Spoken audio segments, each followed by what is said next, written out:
Hey up YouTube, today we're going to be talking about these things, onion and garlic scapes. We're also going to be talking suckers, so I'll see you in a minute out there.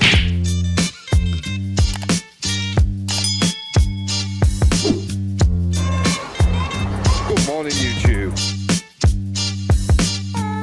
Okay guys, grab my bucket. So you're joining me. You're currently sat in the middle of the onion bed.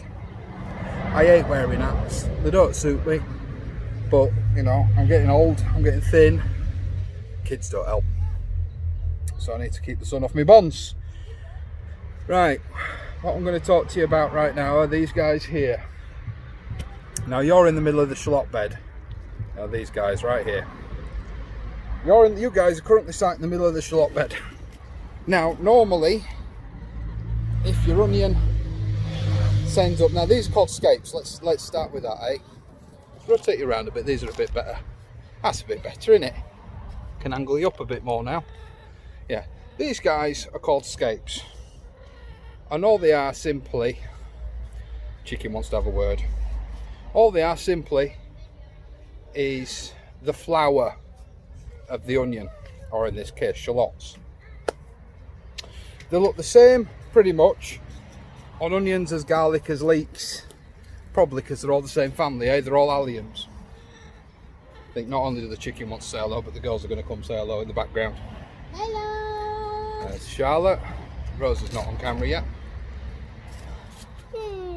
There's Rose a lot. Yeah, kitty. So anyway, they're the flower. Now normally when it comes to onions, They normally have flowers. you just go ahead, you snap them off.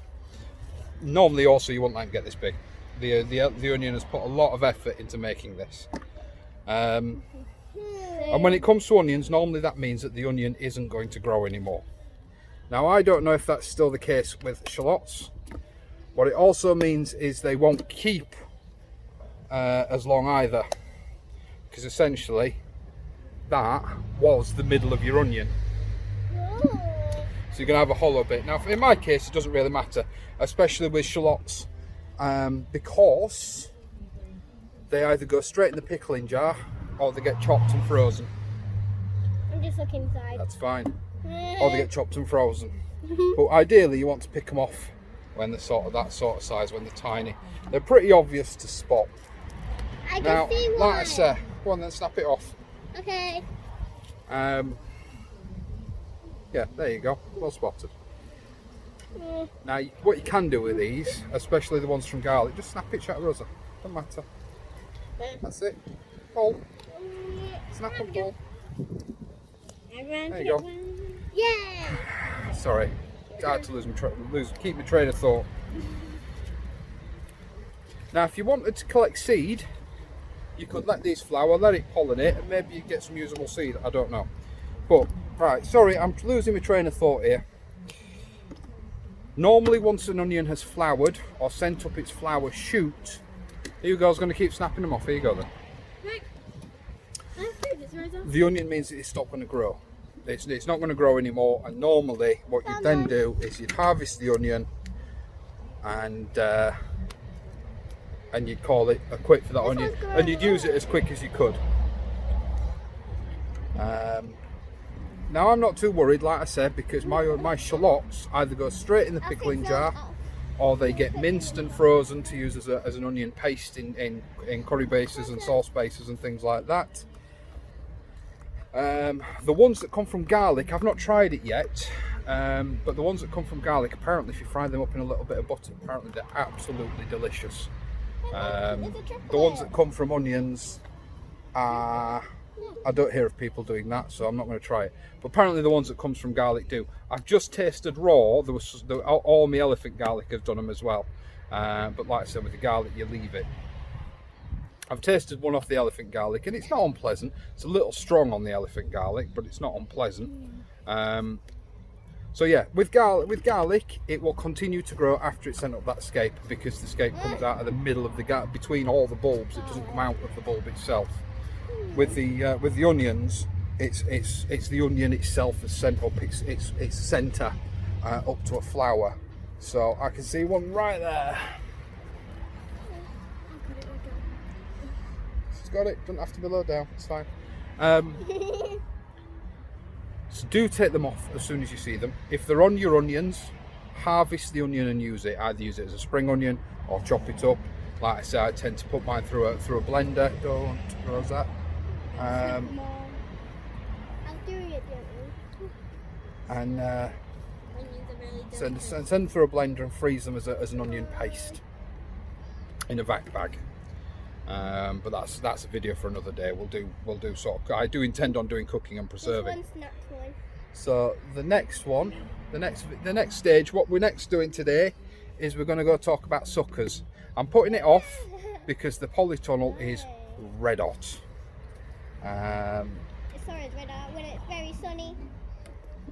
Just be careful because you're getting onion juice all over your hands. If you touch your eyes, it's going to sting like mad. Go wash your hands under the tap. Just disconnect the hose from the tap and wash your hands. You as well. Throw them in bottom of chicken one and go wash your hands. That's the other thing from Monty, My Family Garden. I do suggest you go check him out. I now throw all my weeds, everything, including mare's tail, in the chicken run. The chicken's absolutely decimated, and it'll give you a usable compost within about 6 weeks, he says. So we'll keep trying. Where are you going, Rosa?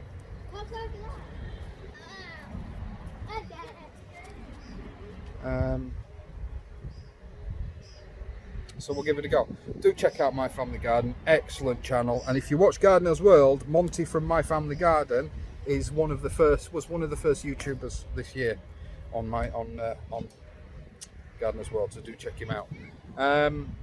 Also, whilst we've sat here amongst the birds and the bees, don't forget about my GoFundMe. The link is in the description below. You're not funding me. You're giving directly to Cancer Research UK. That money, as you'll see if you go to the page, goes directly to them. I do not touch it. I don't believe in saying send me £10 and I promise to give it to the charity. Don't do that. Don't do that. 9 times out of 10 it's a con.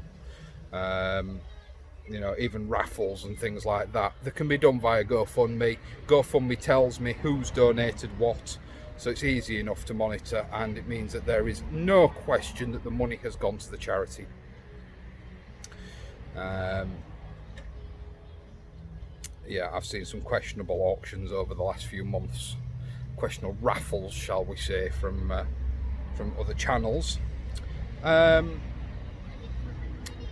Yes, escapes. So we're going to go talk suckers in the polytunnel. As soon as I can bear the temperature in there. It is red hot, but the tomatoes are loving it. So I'm going to go look for a good example, and we'll have a talk about suckers, because you see that come up quite a lot. Once again, the GoFundMe in the description below. If you can't donate, guys, please share the link and ask your friends and family to donate. 50p, 10p, a pound, 5p. It doesn't matter. It all goes to the charity. So please do what you can. To the YouTubers out there that watch my channel, please do grab the link from the description below, and please ask your followers to donate. I'd love to smash through the 500. Yeah, it's not about getting my videos out there. Just grab the GoFundMe link and share that, please, guys. It's a big help for a very, very notable cause. One day in our lifetimes, we will beat cancer. So let's help as much as we can. Right, tomatoes, suckers, let's go. Right, guys, we're in this polytunnel. Wow, it's warm in here. I'm going to run you through a couple of things. I'm not too sure how well let me just go turn that radio off. Sorry about that. As I was saying, I'm not too sure how well this is going to show up on video. What I'll do is, if it doesn't show up too well, unfortunately I've just done the ones at home in the greenhouse. I did them last night, and I should have recorded those really. The picture would have been a lot clearer and a lot better. But what I'll do is, once they've grown up a little bit more and there's some more suckers on the ones at the greenhouse at home, if this video turns out to be no good, then We will revisit it because these suckers grow at a phenomenal rate. So the ones that I took off the plant at home will be back in no time at all. So, secateurs. Now, you see these are small little bushy plants. Now, I've pretty much left them to their own devices, but none of these tomatoes are a determinate variety. They're not bush, they're not tumbling. They're all indeterminate varieties. Now what that means, it will keep sending out side shoots and they will keep growing upwards for as long as they physically can. What it also means is in the wild, what would happen is eventually it would go up so high and then it'd fall over. And then what it would do is it'd reroot at the point at which it's contacted the floor, making a sort of creeping vine sort of scenario. And what we don't want that. That's not going to be very functional for us here. Need to oil my secateurs. Need to pull out all this mare's tail because it's everywhere again this year. Now then, once again, I'm not too sure how much you're going to be able to see under here. I know you can see my hand. So this entire branch here is actually a sucker. Now I know that because down here underneath it was a leaf. Now yes, it's been slightly eaten by something or broken by something, but all I'm going to do, it does seem extremely severe to take all that growth off, but you do want your tomatoes to grow up instead of out. And at a later date what you'll then do is you'll find your growing top and you'll take that out as well, and that will cause the plant then to send out lots and lots and lots of fruit, which obviously is what we want. Another sucker, you see. So what I'm going to do is I'm going to go around this one. I'll do it on camera. I'm going to tidy it up and then I'm going to string it, because what I've got is this wire down here, and then I can run a string up to the roof and then I can attach the vine to the string. So I'm going to go around, tidy this one up, and I'll come back to you when it's done. Buckets.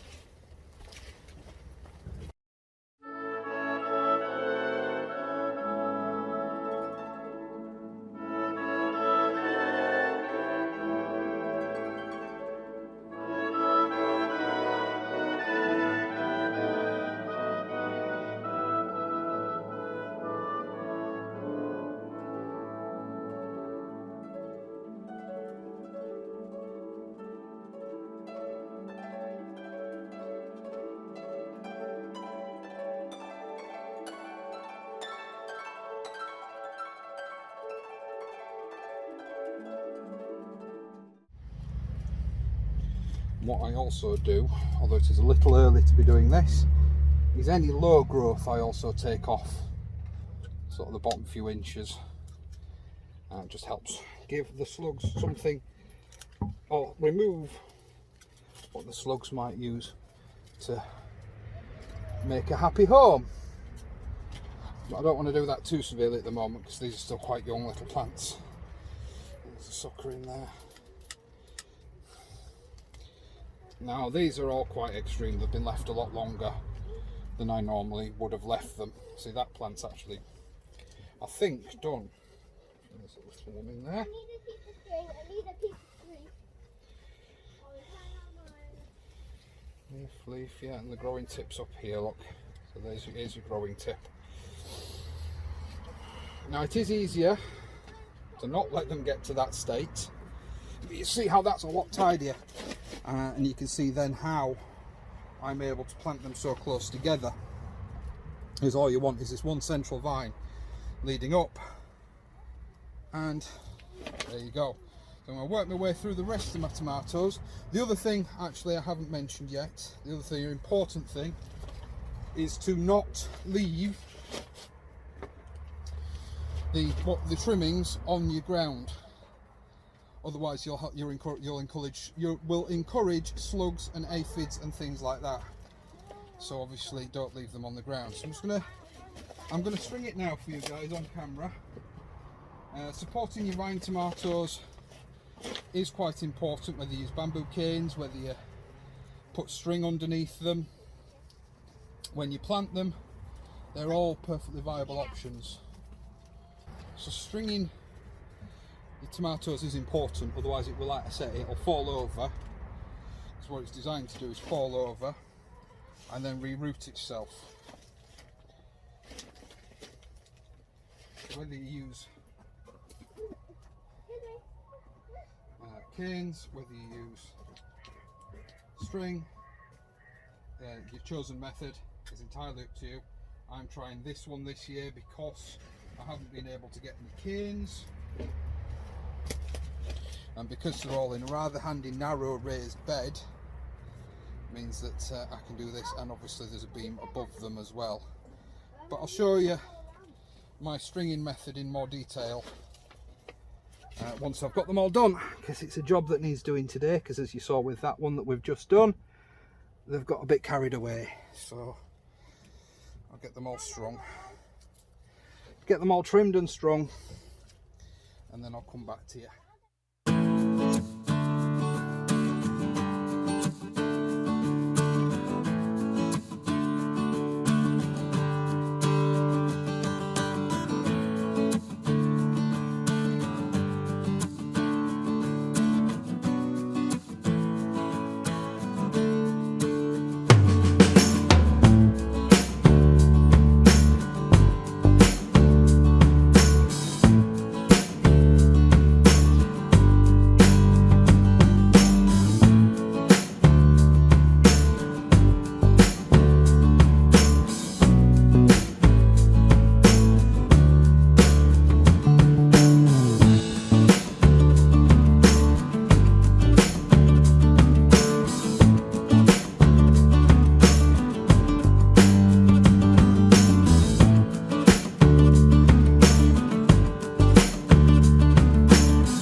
Well, as you should have seen, hopefully, in the time lapse. Am I zoomed in there? No? Right. What I found on this one that I actually took the suckers off a couple of days ago just to test the concept of these strings is already, in a couple of days, we've got an additional sucker and I can actually get a better shot of this.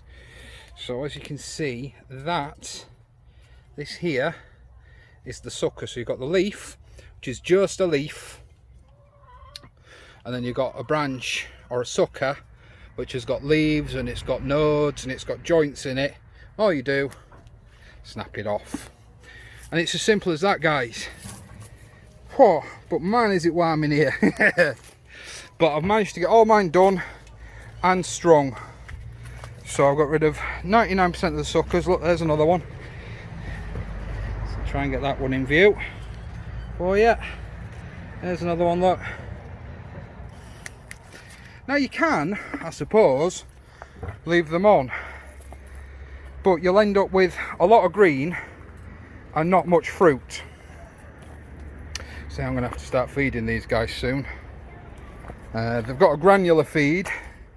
I'm going to throw down some fish blood and bone now, but you see they've all been done now and they're all tied up. I mean, these strings ain't tight. I can adjust it by pinning this wire down. It'll help pull the strings a bit tighter,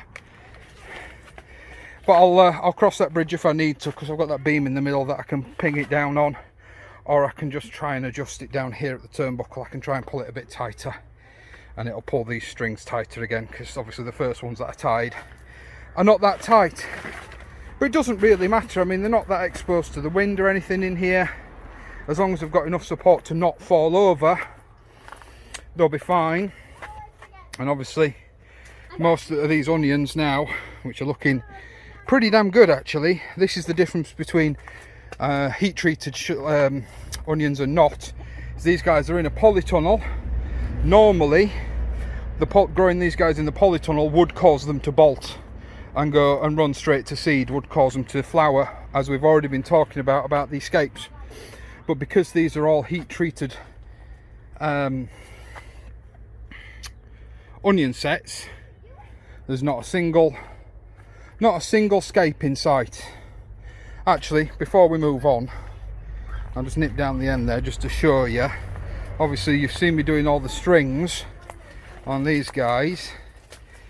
What we've got here is a traditional sort of cane method. I do need to swap this peg for a piece of wire really, because the peg's a little bit too small, but I use that cushioned wire.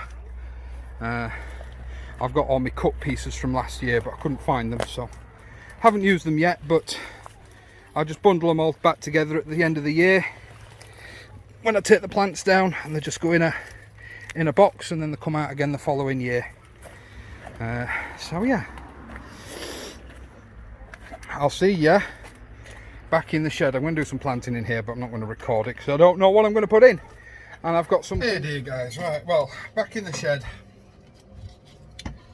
Oh man, I tell you, make sure you've plenty to drink if you're working down your allotments in weather like this, guys. You'll do yourself no favours if you don't have plenty of water. It is important. Should put public health announcement across the bottom of the screen there. Right guys, I think, to be honest, it's 4 o'clock now. We've had 3-4 hours, three odd hours down here now. I've got the jobs done I wanted to get done. So I'm going to call it a day. I might see how the girls are. I need to check, make sure that they haven't sweated off all their sun cream. And if they want to stay, that they will have to put some more on. It generally makes them want to go home. Although we're going to have to put some more on anyway, because I'm going to go home and I'm going to throw them all in the pool. And I'm probably going to throw myself in the pool. It is hot, guys. It is really hot. It's far too hot to be working in things like polytunnels, but unfortunately I can't come after the sun has set. That would be the ideal time to work in the polytunnel. But unfortunately, I can't come after about 7 o'clock most nights of the week. So I have to do it as and when I can. I'm not going to show you around the plot because not a lot has changed. There's nothing new in the ground. The potatoes are still mounded up, the asparagus is still growing, the corn's still there, the pumpkins are still there. Which, let me go back round full circle again. Don't forget, GoFundMe link down in the description below. You're not funding me. It is not coming to me. I don't have control over any of the money. As soon as I click finish on that GoFundMe page, which by the way will be about October time, as soon as I click finish, that money will go directly to Cancer Research UK. I have no control over it at all. The only reason I'm hanging on till the end of October, possibly early November, is obviously, as I've said, I'm growing all those pumpkins on Brian's, my neighbour's plot, and I'm going to sell those dirt cheap, £1 a pop, and all proceeds will go to Cancer Research. So what I'll do is I've got to sell them, then I've got to put the money in my account, and then I've got to put it onto the GoFundMe. That's going to be the easiest way. But yeah, that's going to run until the end of October, early November. Please give if you can. If you can't, don't feel bad.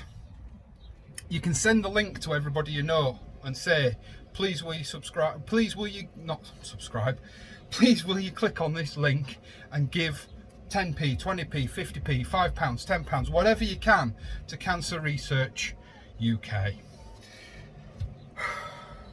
So with that, all that being said, but you can see I'm red, but I think I've caught the sun, let alone the girls. With all that being said, guys, I'll see you later. I'm going to have to go. I'm going to have to go. It's far too warm. I've got to get home. Kids want to have a swim in the pool, and then I've got to get dinner on the go. So for today, guys and gals and folks and YouTube followers and Facebook, don't forget to find me on other social medias, all the links and all the tags and everything at the end of the video. Please don't forget, if you've made it to the end of the video, thank you so much, awesome, it really does help. But don't forget, we do other things other than just growing, and we don't do it all on separate channels. We're a community here, so please don't click off if you see something you don't like, because the next video along will be something you do like, because it goes models, gardening, models, gardening, models, gardening. At the moment, the model club might be reducing down their videos just a little bit, but we shall have to wait and see. The lockdown has made it difficult for him to get hold of things, so we'll see. Don't forget, if you want to support the channel, the best thing you can do at the moment is like and subscribe. There is a link to the merch store in the description below. I've just added I've remade a hoodie, which I will be hopefully getting myself one at the end of the month. There's the Mr. Shed mugs, there's the Mrs. Shed mugs. I'm going to do water bottles for the kids. In fact, I'll try and get them done before this video goes out. So there'll be Conversation Shed water bottles. I think I'll probably put Little Shed on them, or Mini Shed, or something to that effect. In fact, let me know in the comments below what you'd like to see printed on a water bottle to do with Conversation Shed. Not just gardening, guys. So don't just say spade to fork or something like that. It's a brand. It's Conversation Shed, which is the models. Is hopefully going to be other things in the future. I hope to be doing mechanical videos and things like that. So anyway, I'm rambling because I'm hot and I'm sorry. I'll see you later, guys.